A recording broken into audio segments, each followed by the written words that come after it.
Hi, this is Christina. And this is Anju from YRU. And you're listening to CJRU at 1280 a.m.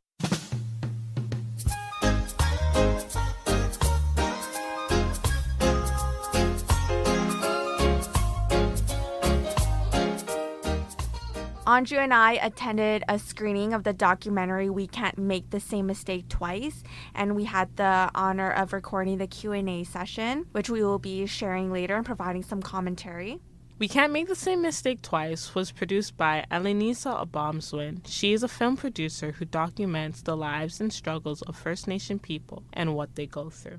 In 2007, the Assembly of First Nations and the Child and Family Caring Society of Canada filed a discrimination complaint against the Indian Affairs and Northern Development Canada. The allegation was that child welfare policies discriminated against Aboriginal children and youth on reserves. The services and funding provided by the Aboriginal children on reserves were significantly less than the service and funding provided to non-Aboriginal children, and the Aboriginal children off reserves, due to the lack of resources, the First Nation children were driven into the foster care system rather than working with their families.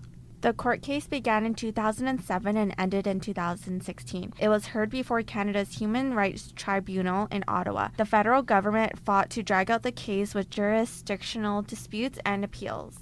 This film features Sydney Blackstock, who is an executive director of the Caring Society. She is a strong activist for the First Nation children welfare. We had the honor of recording the Q&A session with Elenisa, and we will be sharing this session and providing some commentary. The first question that was asked was, what is the update since January 2016, which was when the court case ended? I must say I'm watching like all of you. It's been a year almost. Apparently the budget had been decided before the decision of the tribunal, so the money didn't seem to come for the needs. So far, apparently there's some money that has been given, a bit more, but not at all what is to make these organizations function with the amount of children that they have in care. So as a result, the tribunal is calling on the government to come back to court at the end of March. I don't know what it's going to be like, but obviously they have not obeyed the order from the tribunal. So despite that, the fight continues, is basically where we're at. I find it disappointing that not much has been done since the court case has ended. And there's no information about how the government is going to better the services and funding provided to First Nations children on reserve. This is more of like an acknowledgement, yes, this did happen. However, I think we can do better than just words. What do you think, Anju? So I do agree that what the government did was they only acknowledged the fact of what they did wrong, and most likely they're not really showing much of what they're going to do. But I guess as a group and as a nation that we just have to wait and see, like we've been waiting and seeing for these past how many years for them to apologize to us. I guess that we just have to wait to see what they're going to do next and what they're going to do to compensate for their actions, and if they're really going to acknowledge what they did was wrong instead of trying to cover it up with something else. Yeah, we definitely do need to keep them accountable for their actions. And this reminds me of this one part in the documentary where someone who suffered from the residential schools, he said that some people say the Stephen Harper apology it didn't really mean much, but to him and other people, it's a huge difference. It's acknowledgement that, yes, like the government did do something wrong and they apologized for it. And I think the acknowledgement is a first step, and it's also a first step for people to keep them accountable. So the next question was, when will this film be available? For sure it'll be September, and if all the gods align, then hopefully late spring. But for sure in September it'll be available on campus. But there are many screenings that are being organized for universities and high school, and the students really are our main concern. We want this film to be available for education. So far now, it's still serving all the festivals and all places like this that are inviting the film. But I want to tell you that I feel so privileged to have had the support to do this film from the National Film Board of Canada. And it was a very long process as we covered everything in the courtroom. And it's really historical because it's the first time that we've been allowed to actually film a case inside the courtroom. Yeah, I think this film would make a great educational piece. I know one of the films that Alanis did produce, I learned it in my First Nations politics class, and it was like kind of Sataki documentary, and it was very educational and insightful. We had to really analyze what was going on, different ways in which people worked with the government and outside the government. And I think this documentary, We Can't Make the Same Mistake Twice documentary, will be really insightful into the child welfare system and the residential schools and the issues, how they've translated to present day. Yeah, I think it would be an awesome opportunity for children within schools of different levels of education to learn about the different ways of how Aboriginal children or people in general struggled. And I think this is a great way for people to know about it because not a lot of kids or people in general in school like to read books. So I think this is another insightful way for people to know about it and to see it visually and to kind of have a piece of what they went through. Yeah, and when you think about it in elementary schools and kind of in high school too, we don't really learn much about Aboriginal politics in Canada, and I think more of that content should be made in schools, and this documentary is great. Inspire other youth to take action and get involved in politics and fighting for what's right for them.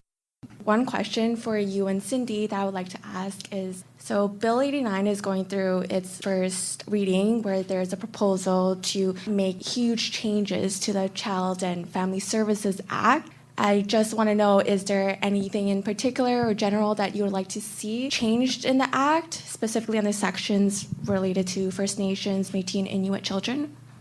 Definitely, there's obviously a lot of demands for it, and the way that the people are forced to do the services is not a traditional way of dealing with children and education and health services, and to be obliged to remove the children to get the services is terrible.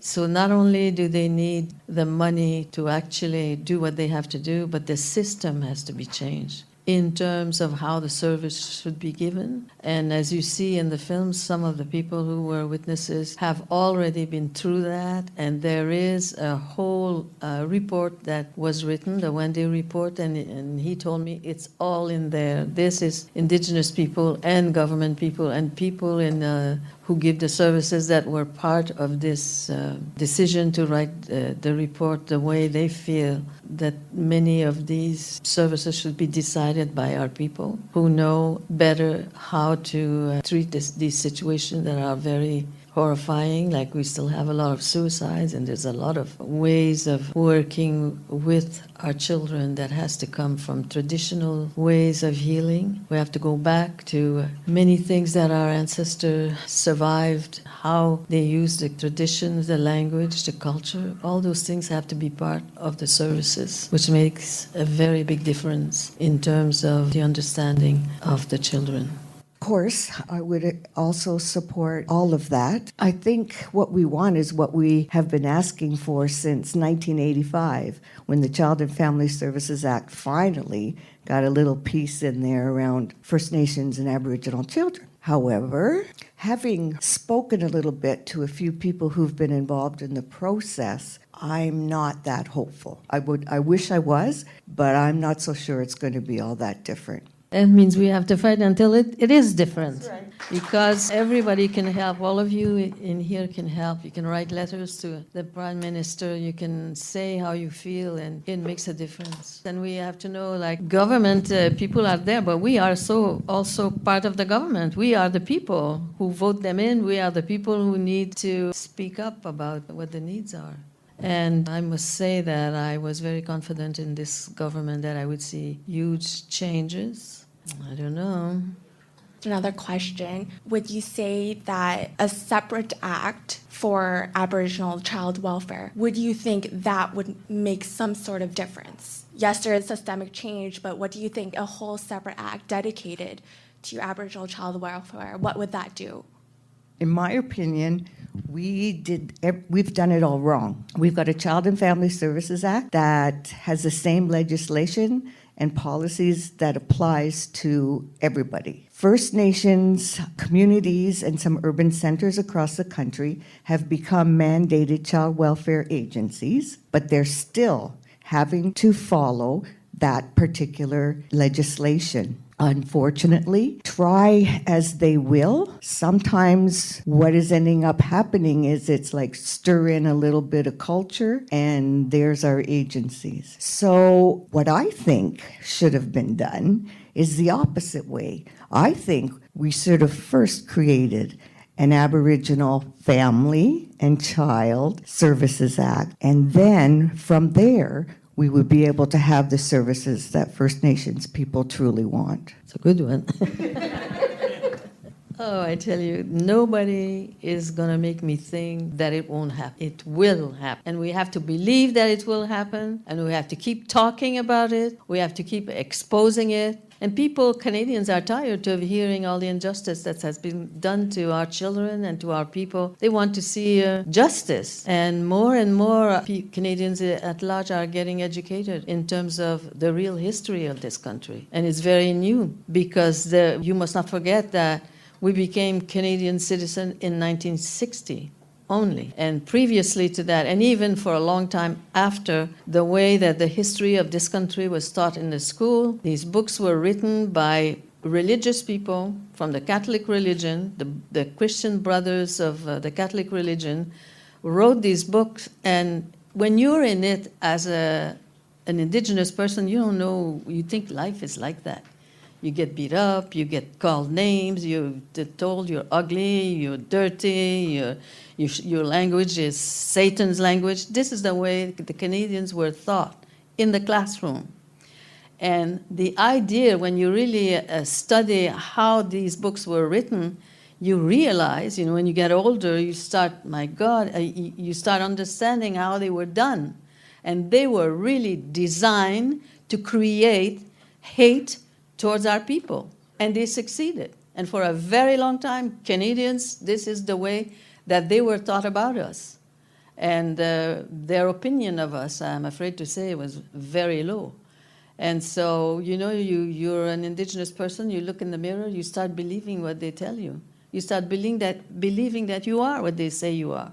They're telling you who you are, what your name is. You get baptized, and all that stuff that's been going on for so long, our people are still living the result of it. And now there's so many things. We ourselves, it becomes our responsibility to teach. Everywhere I travel in the country, 1960, somebody phones me. We used to have a system, we called it moccasin telegraph. This was our media. All it was, we were telephoning each other, giving the news of our area. And we began to organize and we began to travel and really learning about each other. We felt so rich. We were adopting each other all over the place, comparing languages and feeling just so tremendous with all the different traditions, culture, sounds, singing, feeling free to have ceremonies. It was all very new. Until 1950, in 1948-49, when the United Nations was created and the human rights branch of it was created, Canada was forced to look at the way they were treating their Indigenous people. And from it, a paragraph in the Indian Act was changed by 1951, I think. And because of the change, it meant that, let's say an Indian who was living on the reserve and was bright and studied and wanted to get to university, it was not permitted before that because you were not a Canadian citizen. And therefore, if an Indian would end up in the university, would have to deny his race, let go of his status, meaning if he has a house or any property on the reserve, have to part with it, and become a Canadian citizen, then he could be admitted to the university. And from 1951 was the first time in our history that now an Indian could go to university without having to deny his race. So it was such a different time. We still had all the residential schools. school at that time. But I want to tell you now, as I travel around, we have most probably around 400,000 students at the university level from all the nations. We have lots of doctors, lawyers, photographers. We have our own channel, APTN. We have radio stations in a lot of the communities. I don't want you to leave thinking that all is terrible. There's been a lot of good things done. And everywhere I go, I meet our people with different discipline in charge of many things in different cities. So we fight, we want equal right for our children, and we're going to get it, and we will do what it takes. And we are in charge of our lives much more than ever. When I see our young people studying, marching for equal rights, marching to tell other young people the answer is not in drinking and becoming alcoholic or taking drugs or committing suicide. You have a life. And the young people are really more and more appreciating that the healing will come from ourselves, from our traditions, from our ancestors, what they did for this country and for the land. And all those beautiful things that was taken away from us are coming back. A lot of our young people are realizing this, and they're going around there like preachers, telling other young people to not be afraid to live.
The film shows consistency in Cindy Blackstock's fight against resistance. When filming her in court, have you ever seen her reach a low point?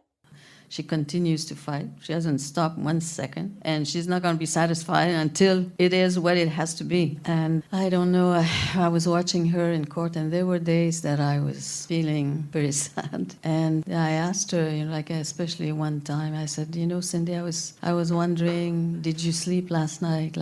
Sometimes when when lawyers start asking questions and try to put you down and take your dignity away, nobody can take her dignity away. Nobody. She's so strong and so ready to fight, and she doesn't back away for 5 minutes. It's such a model. We're so lucky to have her in this country. She was just incredible. What has kept you going to continue making documentaries in the fight for justice? It's really the spirit of my own people. I am so excited when I go to the communities and I see individual people fighting locally, for all kinds. You don't see it. You would think this is a small thing. It's not. Everything counts. For every community, we have a government in every community, and there's all kinds of stuff that goes on, and there constant fighting, and a lot of good things happen, but, nothing easy. And it's my own people who inspire me. And when I was 6 months is the time that I came to the reserve where I come from, Odanak, in the province of Quebec. And I was born in Lebanon, New Hampshire. And my mother left me with her sister, who had 6 children, and my uncle. And I don't know what happened, but I must have had a shock because I nearly died. I was in coma, and the white doctor had said, you can watch her for the night, she'll die this night. An old aunt of my mother, she was married to my grandmother's brother, and I never knew her. She died before I knew all this. And she came in and she was furious, and she wrapped me up in a blanket, and she took me to her place and kept me there for 6 months, and I'm living. And, more and more I say, well, my life was saved. I know why I'm here, and I'm going to do the work until I die. That's how I feel. I think I've been chosen to do something, and I have the support of the film board and people and my own people, and I'm 84 years old, and I'm not tired, and my health is still good, and as long as I can work, I will work. I think that I've been very fortunate to have a life, and this is what I love doing. What was going through your mind as you watched the government argue against the lives of First Nations children on reserve? There's so many layers of things. It's not always easy to watch what goes on in a courtroom. But in 1960, when we became citizens of our country and we started to organize, I was told that 68% at that time of prisoners in all the jails in Canada were Indigenous people. So I at that time, this was before I was making films, I was singing and I was an activist against the educational system, and I was touring in a lot of schools in this country. So when I heard that, I thought, well, then I'm going to go and visit my relations. They're all in jail. Yeah.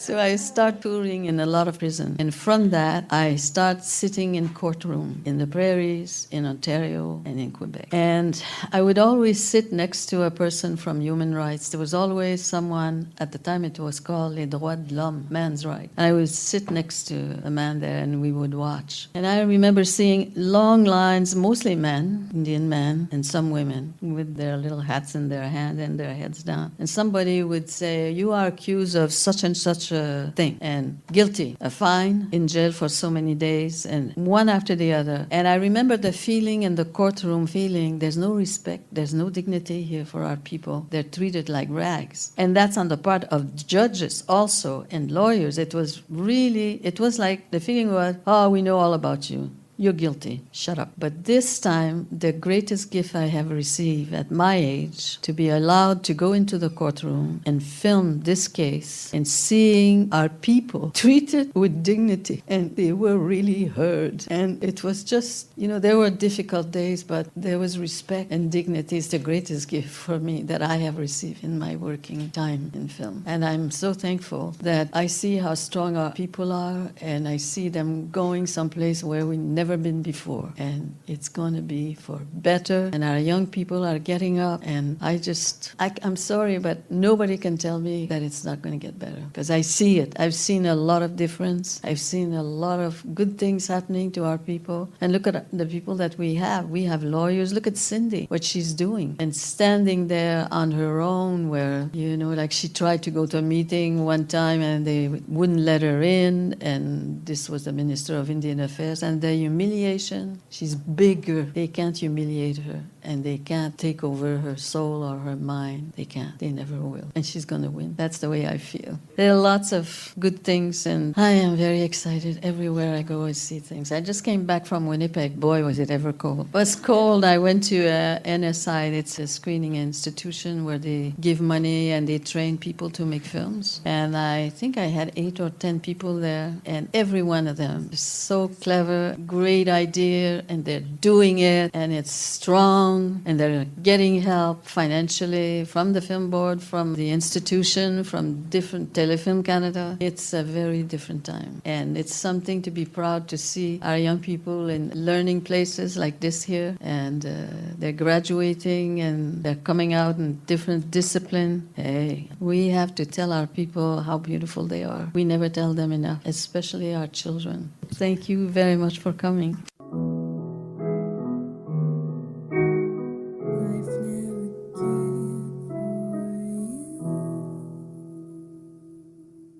I tell you, I say to myself, when this film comes out, Indian Affairs is going to have a heart attack. We're going to talk about our overall impressions of the documentary. So what were your thoughts on it, Anju? I thought that was an amazing opportunity to see the lives of Aboriginal people unravel on the screen, and for thousands of people to watch and view it, to see what happened to them while they were in these foster care and how the government didn't treat them fairly. Yeah, one thing I thought that was great was the large youth audience that attended these hearings. It brought a lot of support. They learned and gained insight about the issues that the case has brought up. Overall, I thought the documentary was really insightful. I did learn more about discrimination that the government had against Aboriginal children, youth on reserves, and I thought that was really disturbing.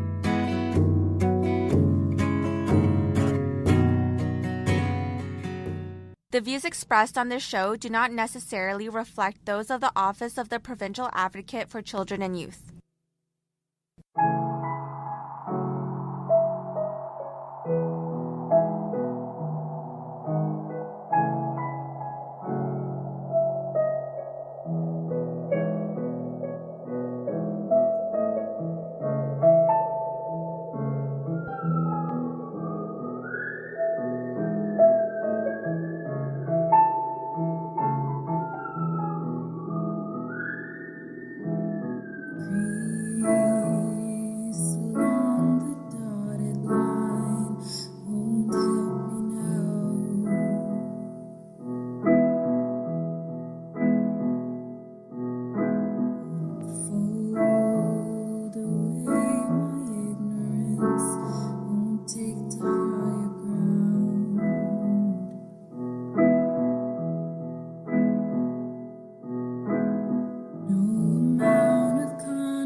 us.